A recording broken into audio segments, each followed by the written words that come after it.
All right, Shalom. I want to start by giving our praises, honor, and glory unto Yahweh, Bahashem, Yahweh Shai, Bahashem, Rachakwadash. Double honors to the apostles and the elders of Great Millstone who teach and rule well. I pray the Lord have peace, blessings, and mercy upon the households of the elect. This is the brother Shema One from the Great Millstone Houston Church. I want to come with a lesson real quick, going into how the Lord has always worked great miracles with a few numbers, and just thinking about some accounts that are written in the scriptures, which I'll pull two accounts, but being mindful of the times that we're in today, how just because you're in a big number, or although it may seem like there's strength in numbers, and even in the power behind the noise that comes from it, so to speak. That's not how things happened in the scriptures as far as receiving the victory. A lot of the times that the Israelites received victory was whenever the odds weren't in your favor, so to speak. That's the best way I could put it. So with that being said, I'm going to just get right into the lesson, and I pray it will be edifying to the Lord's elect. So first, I'm going to read this, Ecclesiastes chapter 3 and verse 1. To everything there is a season, and a time to every purpose under the heaven. Matter of fact, I'm gonna read in the NLT. Let me go to the NLT. So again, this is Ecclesiastes chapter 3, and I'll start at verse 1 in the NLT. It says, "For everything there is a season, a time for every activity under heaven, a time to be born and a time to die, a time to plant and a time to harvest, a time to kill and a time to heal, a time to tear down and a time to build up, a time to cry and a time to laugh, a time to grieve and a time to dance." Verse 5, "A time to scatter stones and a time to gather stones, a time to embrace and a time to turn away, a time to search and a time to quit searching, a time to keep and a time to throw away, a time to tear and a time to mend, a time to speak and a time to be quiet and a time to speak." Verse 8, "A time to love and a time to hate, a time for war and a time for peace." And according to what the scriptures say, plain and simply put, there's a time for everything, and it gives you a balance whenever with the things that were listed. It would list one thing, then the opposite would be the complete, or it would be the negative or the opposite of it. A love and hate, all right, war and peace, things like that. But I pulled this to say you have to discern the times that we're in, and you have to use wisdom for these times that we're in now, because in the scriptures we could read about the accounts where it was time for war, right? And I'm gonna get it. Matter of fact, let me just get it now. I'm gonna go to the book of Judges. So I just wanted to get that there's a time for everything, but also how to operate in these times that we're in now, which apply to us. We're here on the earth. We're the ones that need to receive salvation. We're the ones in need of these things, man. So what the fuck is this bitch doing? So it's very important to understand that, Salakia. This bitch going around opening up people's doors. Anyway, Salakia. Judges, the book of Judges, the 7th chapter, dealing with Gideon. All right, let me go to it. Okay, Judges chapter 7, and I'm not going to read the whole thing. I'll just get the points needed. So Judges chapter 7 in verse 2. It says, "And the Lord said unto Gideon, the people that are with thee are too many for me to give the Midianites into their hands, lest Israel vaunt themselves against me, saying, mine own hand have saved me." And matter of fact, since I started in the NLT, I'm going to just continue in the NLT. Judges 7 and 2 in the NLT, it says, "The Lord said to Gideon, you have too many warriors with you.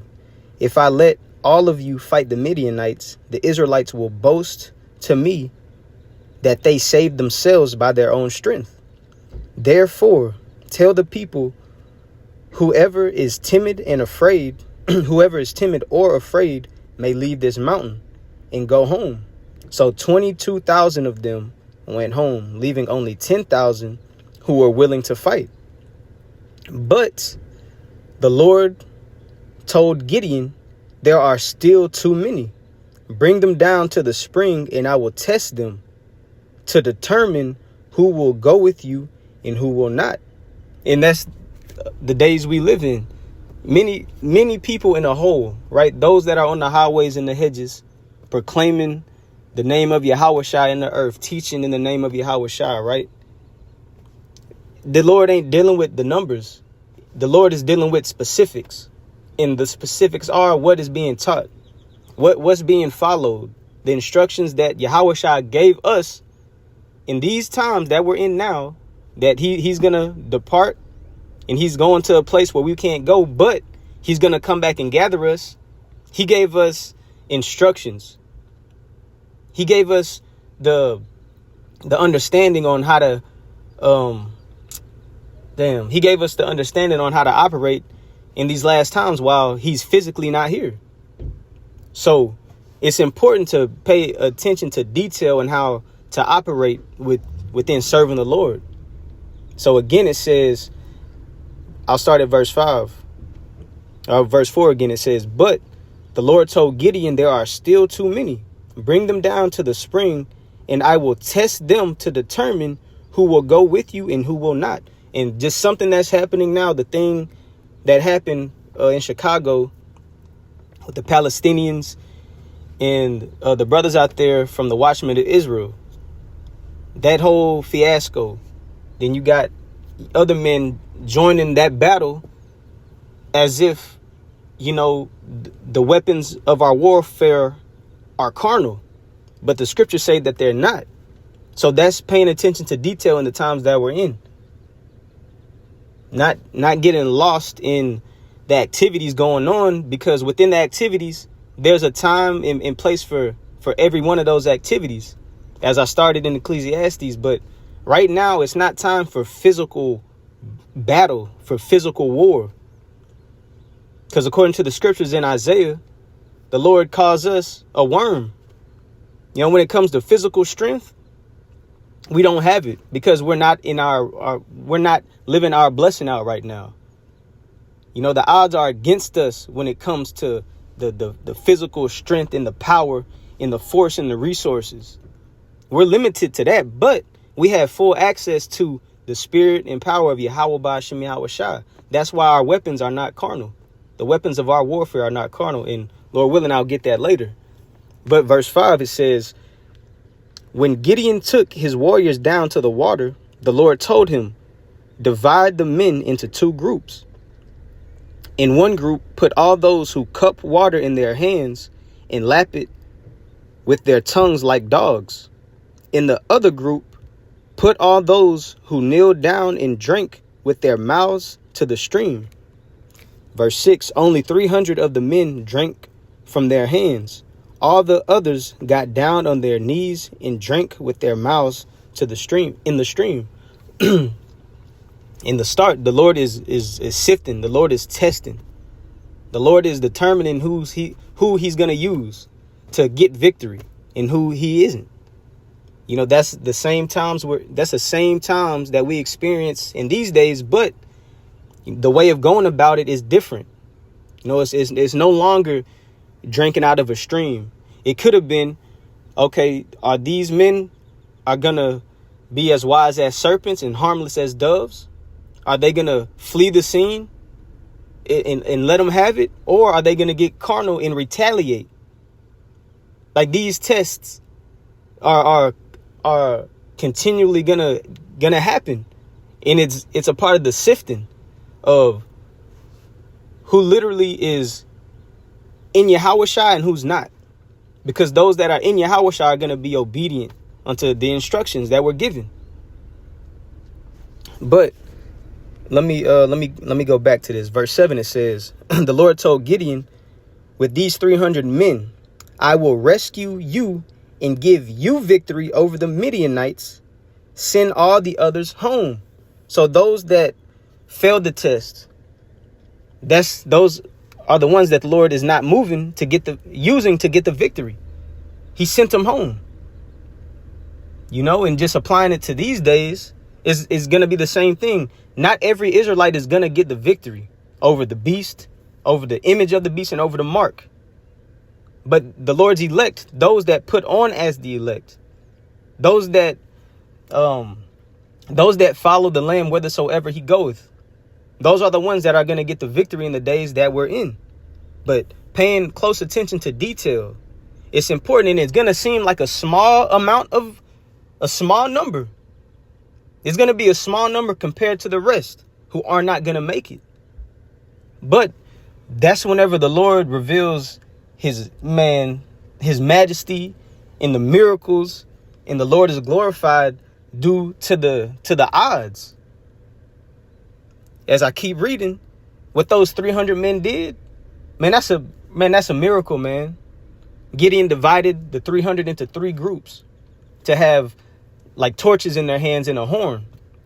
And they started blowing the horn. Gideon said, follow me, whatever I do, I'm going to just speak about it rather than read through it for time's sake. So Gideon said, watch me and do as I do, roughly paraphrasing. So they did it. And whenever Gideon blew the horn, they blew the horns, threw them torches. In the Midianites, and it was Amalekites with them, they were so far, they were deep in numbers, where it said like they're camels and they looked like sand on the seashore. So that just shows you, the odds weren't in the favor for the Israelites with Gideon, but they just stayed obedient. They made it through the tests that the Lord put out there, and look at the outcome. The Lord came through and helped them, because whenever they started blowing on the horns, the Midianites and the people with them, their allies, they started fighting against each other. Look at that, man. So just like the days we're in, all we got to do is just be obedient unto the Lord, no matter what the odds seem like. Because that shows you, whenever you move according to your own strength, you lack faith in the Lord. Because you feel like, the Lord ain't gonna come through, so I got to do this. Let's go out and buy guns. Let's go out and get bottles of pepper spray, bear spray for these Palestinians. As I saw Israelites who teach on the highways and the hedges, that's what they're doing. It's not time for that. It's not time for that. For instance, this is what it's time for. Yahushua said it. This is what we have time for. This is Matthew 24 and 14. Nope. Matthew 24. Yep. In 14 it says,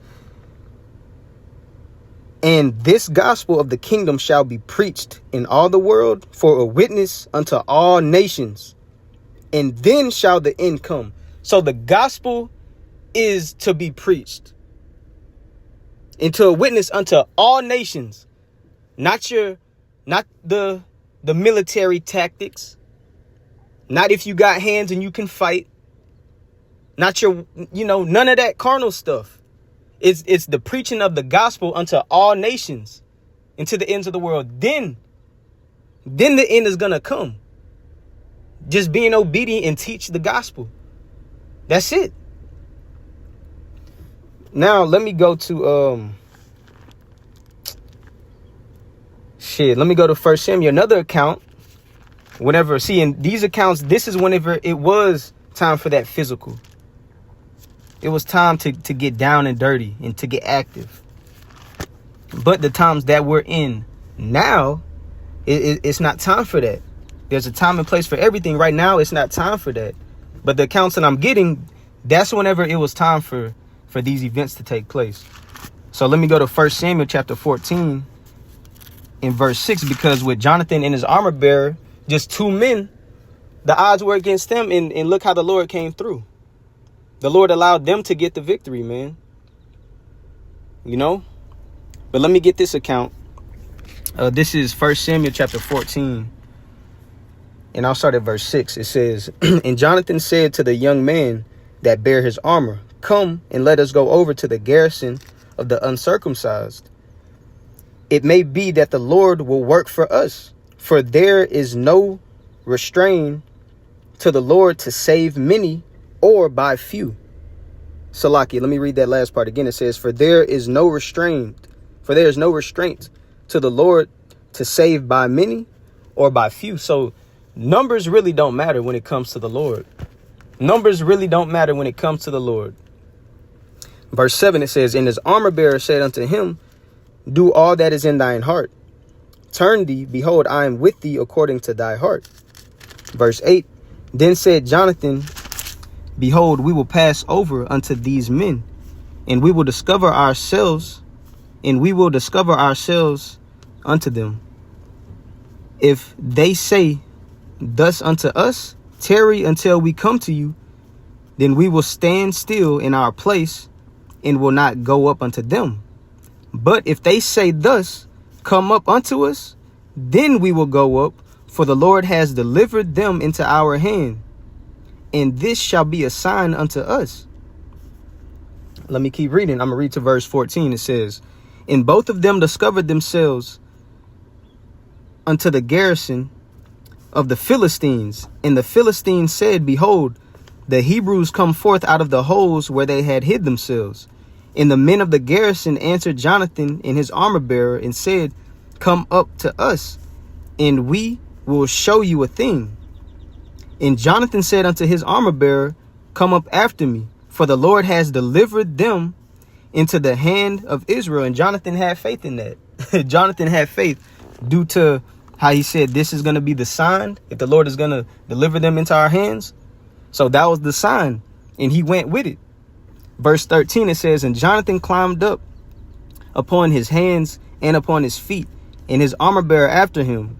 And they fell before Jonathan and his armor bearer, and his armor bearer slew after him.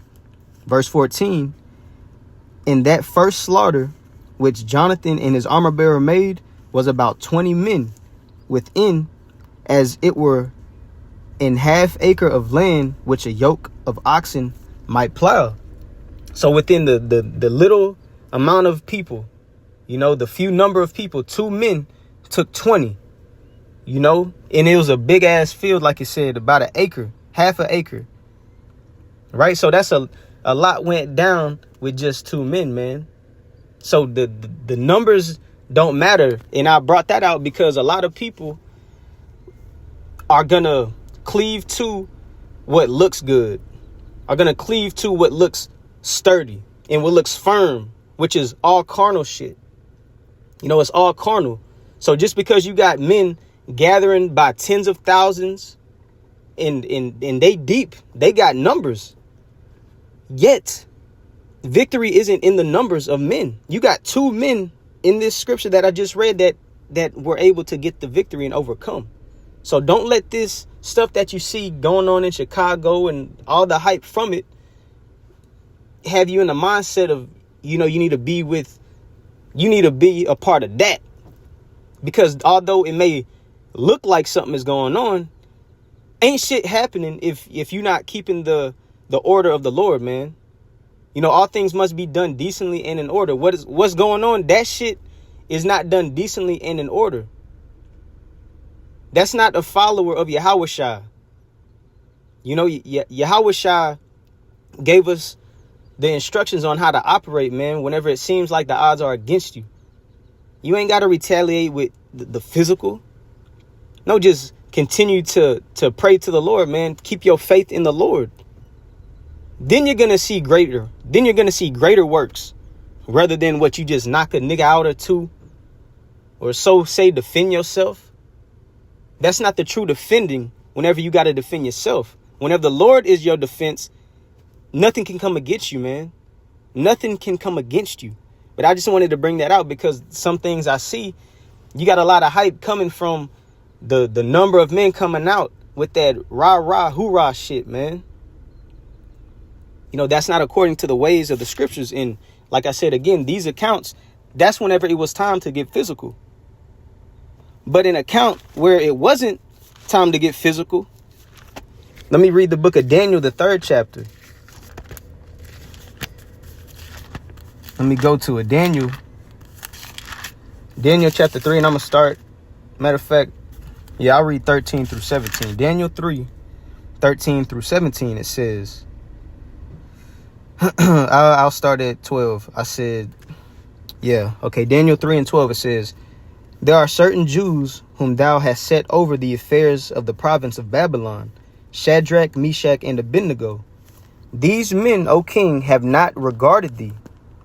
They serve not thy gods, nor worship the golden image which thou hast set up. Then Nebuchadnezzar, in his rage and fury, commanded to bring Shadrach, Meshach, and Abednego. Then they brought these men before the king. Nebuchadnezzar spake and said unto them, is it true, O Shadrach, Meshach, and Abednego? Do not ye serve my gods, nor worship the golden image which I have set up?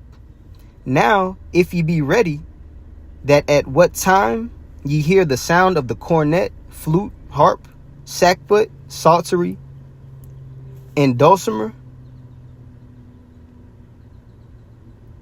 Salakia, and all kinds of music, ye fall down and worship the image which I have made. Well, but if ye worship not, ye shall be cast the same hour into the midst of a burning fiery furnace. And who is that God that shall deliver you out of my hands?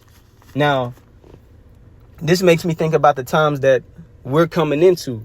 Like all of the little war and fighting shit going on now, that's cute shit. But whenever it comes down to standing up for Yahweh Bahashim Yahweh Shai, and not folding your ways, and not changing up, all that mighty spirit shit, whenever it comes down to moments like this, and specifically thinking about the hour of temptation, all of that war ready shit is out the fucking picture, man. And excuse my language, because it looks good right now. That shit may seem like it looks good, but that's light, man. The Lord is gonna try everybody. Not no motherfucking Palestinians. Not no damn the shit going, not them. The Lord, man. A time of testing like never before. The days are coming where it ain't gonna be no, man, we gotta show our own strength. No, you gonna want the Lord to show his strength on your behalf. So let me keep reading. In verse 16, it says, Shadrach, Meshach, and Abednego answered and said to the king, O Nebuchadnezzar, we are not careful to answer thee in this matter. If it be so, our God, whom we serve, is able to deliver us from the burning fiery furnace, and he will deliver us out of thine hand, O king. Who did they give all the strength, all the power, and all the glory to? Themselves? Did they put up a fight? Or did they just continue to put their faith in Yahweh Bahashim Yahweh Shai? The same thing that needs to apply to the days that we're in now, and especially the days that are coming. Verse 18. But if not, be it known unto thee, O king, that we will not serve thy gods, nor worship the golden image which thou hast set up. And that's the example to follow after, man. Regardless, you in the hands of the Lord, man. And it takes a strong mind to apply that. It takes somebody in the spirit to apply that. If you are carnal and if you entertain carnality, applying this, that's not possible, man. Because they moved in the spirit. They moved in the spirit. And if you keep reading, you see what that led to. That led to them getting the victory through their faith, fear, and trust in Yahweh Bahashim Yahweh Shah, in their God, who they worship, not into their own hands. They didn't put up a damn fight. They just put their faith in the Lord. But yeah, man, now let me start winding down. Let me go to 2 Corinthians 10, and I'm going to read that in the NLT. 2 Corinthians chapter 10, and I'm going to start at verse 3. 1 second.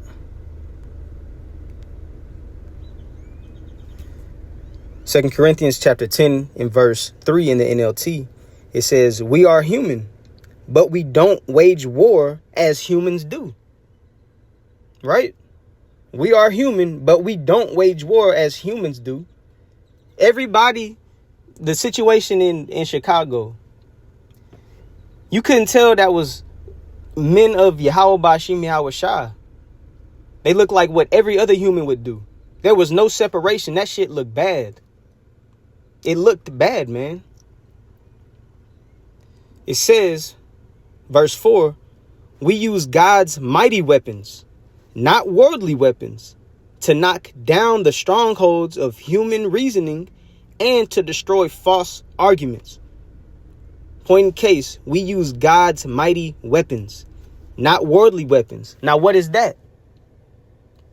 Shit, the mightiest weapon is the spirit of prophecy. Just prophesy. Like it said, be witness to all nations. Just teach the kingdom of Yahweh Bashim Yahweh Shah. That's the mighty weapon that we got now.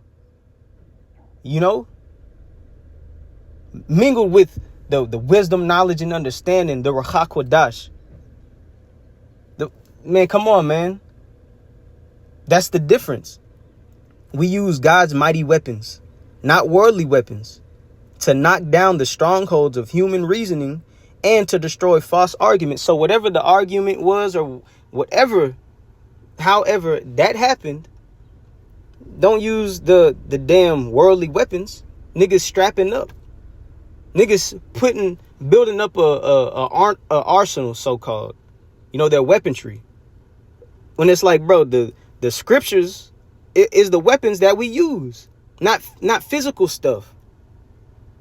Verse 5, it says, we destroy every proud obstacle that keeps people from knowing the Most High. We capture their rebellious thoughts and teach them to obey Hamashiach. And that's it. Just like Yahweh Shah gave us the instruction in Matthew 24 and 14, that's what needs to be applied. Not getting ready to have a physical battle, man. You know, nothing is going on. Nothing is going on like that. That's not the big deal, but it can lead to things. It's a part of the sifting, you know, but using that as a token just to see like, man, the Spirit of the Lord wouldn't move like that in that situation, especially for the times that we're in now. That's why I said the weapons of our warfare are not carnal, man. Let me go here to Sirach 2, and I'm going to read this in the GNT. Sirach 2 and 1, it says, my child, if you are going to serve the Lord, be prepared for times when you will be put to the test. And these times are coming, and you just saw it happen now in Chicago. That was a time of being put to the test to see how you gonna move. Just like in the time of Gideon, they got put to the test, and not every man made it. So the same thing today. Sirach 2 and 2 in the GNT. Be sincere and determined. Keep calm when trouble comes. Calm. Keep calm. Not rage and seeking vengeance as if it's ours. Have a calm spirit. Be calm. That word calm, just looking it up, it says not showing or feeling nervousness, anger, or other strong emotions. Right? Because look at the reaction. Anger and rage, sense of nervousness, which you don't even think right whenever you're nervous, man. You just act off an impulse.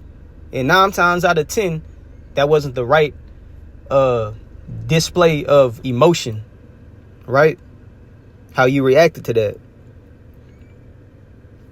So let me go back and keep reading verse 2. Be sincere and determined. Keep calm when trouble comes. Stay in the Lord, never abandon him, and you will be prosperous at the end of your days. And how do you stay with the Lord and never abandon him? Cleave unto the words, cleave unto the instructions. What was being taught, what is being taught, cleave unto that. Move in the spirit and not in the flesh. Because whenever that happens, everything that has been taught has been thrown out the door whenever you react carnal, man. You know, this thing is not about any carnal or physical strength, because the days that are approaching, the only way out is following the Lord wheresoever he goes, applying the scriptures to our situations, you know, having faith in the Lord, man, not doubting him. Although it seems like the chances are against us and the odds aren't in our favor, that does not matter. Stay with the Lord, never abandon him, and you will be prosperous at the end of your days. That's what it takes. Accept whatever happens to you. Even if you suffer humiliation, be patient. So like them guys think, oh man, hell nah, if we don't do nothing, that's weak. We men of the Lord. No, there's a point of time of humiliation that's necessary. Accept whatever happens to you. Accept it. Fuck it, now let's just keep moving in the spirit. Rather than, hell nah, we go gather up the troops. We go gather up the camps and we go show them niggas how we get down. That's carnal. Verse 5, it says, gold is tested by fire, and human character is tested in the furnace of humiliation. So showing you the human character just got tested. Human character just got tested, and that doesn't look like men who were refined in the fire, man. That don't look like gold being taken out of the fire. That looks like something that jumped out of the fire and is just moving with emotions. Thinking that you being refined like gold. That's bull. Quick definition, man, of character. It says mental and moral qualities distinctive to an individual. Integrity, backbone, temper, self-control, man. Those are the key things that need to be applied into the days that we're in. Because that shit is just gonna continue to get worse until the elect get the victory. Pretty much. It's gonna continue to get worse until Yahweh Shai returns back and them crowns are placed on his head. And the elect are gonna get the victory through Yahweh Shai's help and through his saving. Not us saving ourselves. Matter of fact, I'll read one last scripture and I'll close it. Because people think they need to get ready to do shit. Like, no, just continue to build fear and faith of Yahweh Bashim Yahweh Shai. A healthy fear towards the Lord. Healthy faith towards the Lord, man. But this is Acts 1 in verse 6. It says, let me see. I'll just stay in the I'll stay in the NLT.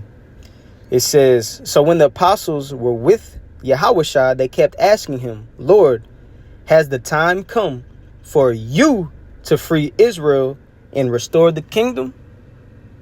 That's who's gonna be doing the freeing and the restoration. Yahweh Shai. And we already got a taste of being freed, man. Spiritually. So why put up a carnal fight whenever we already are on a higher level, man, when it comes to being freed spiritually, no longer having that spiritual block and them stumbling blocks in front of us, blocking us from the truth. That's removed through what Yahweh Shai already did. So why combat something spiritual going on with carnal shit? It makes no sense. But I went in there. I pray it was edifying to the Lord's elect. Again, I want to give our praises, honor, and glory unto Yahweh, Bahashem Yahweh Shai, Bahashem Ruach HaKodash. Double honors to the apostles and the elders of Great Millstone, the teaching will. Shalom.